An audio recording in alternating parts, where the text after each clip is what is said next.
જ્યારે આપણે વિજ્ઞાન શીખવાની વાત કરીએ ત્યારે આપણા મગજમાં શું આવે છે? શું ફક્ત સૂત્રો અને તથ્યો? ના, બિલકુલ નહીં.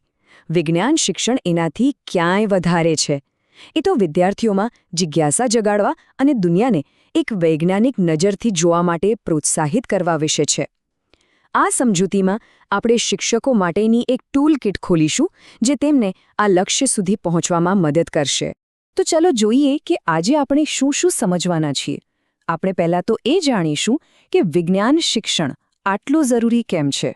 પછી એની અલગ અલગ પદ્ધતિઓ પર એક નજર નાખીશું અને છેવટે 3 મુખ્ય પદ્ધતિઓ નિદર્શન, પ્રયોગ અને અન્વેષણ પર ઊંડાણમાં ઉતરીશું.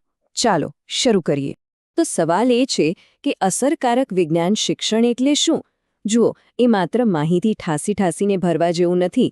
એનાથી વિદ્યાર્થીઓને જ્ઞાન તો મળે જ, પણ સાથે સાથે પ્રેક્ટિકલ સ્કિલ્સ, એક વૈજ્ઞાનિક દૃષ્ટિકોણ અને વિવેચનાત્મક રીતે વિચારવાની ક્ષમતા પણ વિકસે છે. તો પછી આ વૈજ્ઞાનિક માનસને જગાડાય કેવી રીતે? એને પ્રજ્વલિત કઈ રીતે કરી શકાય? વેલ, એનો જવાબ છે આપણી ટૂલકિટમાંથી સાચું સાધન પસંદ કરવામાં.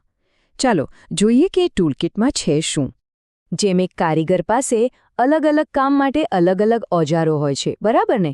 બસ એ જ રીતે એક શિક્ષક પાસે પણ જુદી જુદી શીખવવાની પરિસ્થિતિઓ માટે અલગ અલગ પદ્ધતિઓ હોય છે. કોઈ એક જ પદ્ધતિ શ્રેષ્ઠ નથી હોતી. બધો આધાર તો હેતુ પર હોય છે. આ ટેબલ જુઓ, એ આપણને આખી ટૂલકિટનો એક નકશો આપે છે.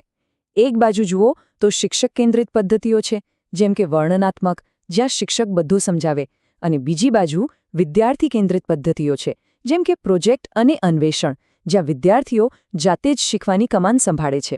આજે આપણે આ બંનેની વચ્ચે આવતી 3 ખૂબ જ મહત્વની પદ્ધતિઓ પર ફોકસ કરવાના છીએ. ચાલો આપણી ટૂલકિટમાંથી પહેલું સાધન બહાર કાઢીએ. એ છે નિદર્શન પદ્ધતિ. ક્યારે કોઈ કુકિંગ શો જોયો છે જેમાં શેફ સ્ટેપ બાય સ્ટેપ બતાવે કે કોઈ વાનગી કેવી રીતે બને? બસ, વિજ્ઞાનના ક્લાસમાં નિદર્શન પણ કંઈક આવું જ છે. ચાલો સમજીએ કે કેવી રીતે. નિદર્શન પદ્ધતિનો સીધો સાદો સિદ્ધાંત છે, મને બતાવો અને હું સમજીશ. અહીં શિક્ષક કોઈ પ્રયોગ કે પ્રક્રિયા જાતે કરીને બતાવે છે અને વિદ્યાર્થીઓ એકદમ ધ્યાનથી જુએ છે અને શીખે છે. આ પદ્ધતિ ખાસ કરીને એવા પ્રયોગો માટે ઉપયોગી છે જે થોડા જોખમી હોઈ શકે, જેમ કે અમુક કેમિકલ્સ સાથે કામ કરવાનું હોય ત્યારે. એક સફળ નિદર્શન માટે સારું આયોજન ખૂબ જ જરૂરી છે. એની શરૂઆત તૈયારીથી થાય છે, જ્યાં શિક્ષક બધું જ ગોઠવીને તૈયાર રાખે છે.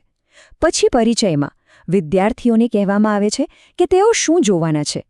નિદર્શન દરમિયાન વિદ્યાર્થીઓ ધ્યાનથી અવલોકન કરે છે અને છેલ્લે ચર્ચા અને નિષ્કર્ષ દ્વારા જે પણ શીખ્યા હોય એ મજબૂત બને છે.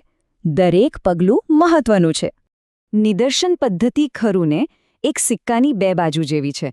એક તરફ એ અઘરા વિચારોને એકદમ સરળ બનાવી દે છે અને સલામતીનું પણ ધ્યાન રાખે છે. પણ બીજી બાજુ વિદ્યાર્થીઓ અહીં નિષ્ક્રિય બની જાય છે. એ લોકો જુએ તો છે પણ જાતે કંઈ કરતા નથી, અને એટલે જ આપણી ટૂલકિટમાં બીજા સાધનોની પણ જરૂર પડે છે. ઓકે, તો હવે વસ્તુઓને થોડી વધુ રસપ્રદ બનાવીએ. શું કહો છો? જો નિદર્શન એટલે જોઈને શીખવું, તો પ્રયોગાત્મક પદ્ધતિ એટલે કરીને શીખવું. અહીંથી જ અસલી મજા શરૂ થાય છે, જ્યાં વિદ્યાર્થીઓ પોતે જ નાના વૈજ્ઞાનિક બની જાય છે.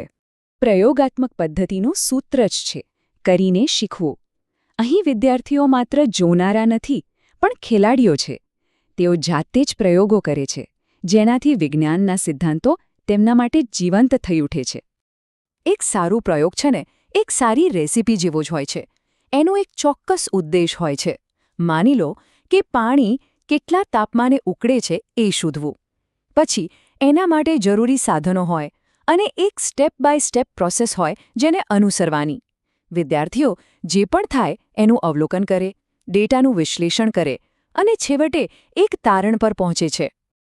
આ પદ્ધતિનો સૌથી મોટો ફાયદો એ છે કે તે વિદ્યાર્થીઓમાં પ્રેક્ટિકલ સ્કિલ્સ અને ઊંડી સમજ વિકસાવે છે. પણ આ શક્તિ સાથે જવાબદારી પણ આવે છે.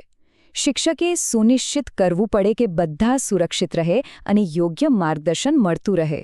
અને હવે આપણે આવી પહોંચ્યા છીએ આપણી ટૂલ કિટના સૌથી શક્તિશાળી સાધન પર અન્વેષણ પદ્ધતિ. અહીંયા ગેમ જ બદલાઈ જાય છે. વિદ્યાર્થીઓ હવે માત્ર વિજ્ઞાન વિશે શીખતા નથી, તેઓ પોતે જ વૈજ્ઞાનિક બની જાય છે. એ લોકો જાતે સવાલો પૂછે છે અને જાતે જ એના જવાબો શોધવા નીકળી પડે છે. અન્વેષણ પદ્ધતિમાં શિક્ષકની ભૂમિકા જ બદલાઈ જાય છે. હવે એ જ્ઞાનનો સ્ત્રોત નથી, પણ એક ગાઈડ છે. એવું સમજો કે એ વિદ્યાર્થીઓને રસ્તો નથી બતાવતા, પણ એમના હાથમાં એક નકશો અને હોકાયંત્ર આપે છે, જેથી તેઓ પોતાની મંઝિલ જાતે શોધી શકે. ચાલો એક ઉદાહરણ લઈએ. કોઈ વિદ્યાર્થી વિચારે, શું અલગ-અલગ પ્રકારની જમીનમાં છોડનો વિકાસ અલગ-અલગ રીતે થાય છે? આ એમનો પ્રશ્ન છે. પછી એ એક પૂર્વધારણા બનાવે છે, પ્રયોગો કરે છે, ડેટાનું વિશ્લેષણ કરે છે અને છેવટે એક નિષ્કર્ષ પર પહોંચે છે. આ જ તો છે અસલી વૈજ્ઞાનિક પ્રક્રિયા. અન્વેષણ પદ્ધતિ વિદ્યાર્થીઓમાં આત્મવિશ્વાસ અને તાર્કિક કૌશલ્યો વિકસાવે છે. એ ભવિષ્યના વૈજ્ઞાનિકો અને શોધકોને તૈયાર કરે છે. પણ એના માટે શિક્ષકનું સતત માર્ગદર્શન, યોગ્ય સાધનો અને એક સુરક્ષિત વાતાવરણ હોવું ખૂબ જ જરૂરી છે. તો આ ત્રણેય પદ્ધતિઓમાંથી નિદર્શન, પ્રયોગ અને અન્વેષણ કઈ શ્રેષ્ઠ છે? આનો જવાબ ખબર છે? એ છે કે કોઈ એક શ્રેષ્ઠ નથી. એક સારો શિક્ષક એ છે જે જાણે છે કે ક્યારે કયું સાધન વાપરવું, ક્યારે જાતે કરીને બતાવવું, ક્યારે વિદ્યાર્થીઓને જાતે કરવા દેવું અને ક્યારે એમને જાતે જ શોધ કરવા માટે પ્રેરણા આપવી. બધો આધાર પરિસ્થિતિ પર છે. એટલે એક આધુનિક વિજ્ઞાન વર્ગખંડ કેવો હોય? એ એક વર્કશોપ જેવો હોય છે, જ્યાં શિક્ષકની પાસે આખી ટૂલ કિટ તૈયાર હોય અને એ આ અલગ-અલગ સાધનોનો ઉપયોગ કરીને એક એવું વાતાવરણ બનાવે છે જે ડાયનેમિક હોય, રસપ્રદ હોય અને દરેક વિદ્યાર્થીની શીખવાની જરૂરિયાતને પૂરી કરે. આપણે યાદ રાખવું જોઈએ કે આ બધી પદ્ધતિઓ તો માત્ર સાધનો છે. સાચો ધ્યેય તો જ્ઞાન આપવાનો, કૌશલ્યો વિકસાવવાનો, વૈજ્ઞાનિક દૃષ્ટિકોણ કેળવવાનો અને જિજ્ઞાસા જગાવવાનો છે. આ એ ગુણો છે જે વિદ્યાર્થીઓને જીવનભર કામ લાગશે. તો આપણે આ સફરના અંતમાં આવી પહોંચ્યા છીએ. પણ શીખવાની યાત્રા તો ક્યારેય પૂરી નથી થતી. જો આપણે માનીએ કે શિક્ષણ એક કળા છે, તો આ ટૂલકિટ એક કલાકારના બ્રશ અને રંગો છે. તો હવે સવાલ એ છે કે આ સાધનોનો ઉપયોગ કરીને ભવિષ્યના વિચારકો, શોધકો અને સમસ્યાનું સમાધાન કરનારાઓની કેવી પેઢીનું નિર્માણ થશે?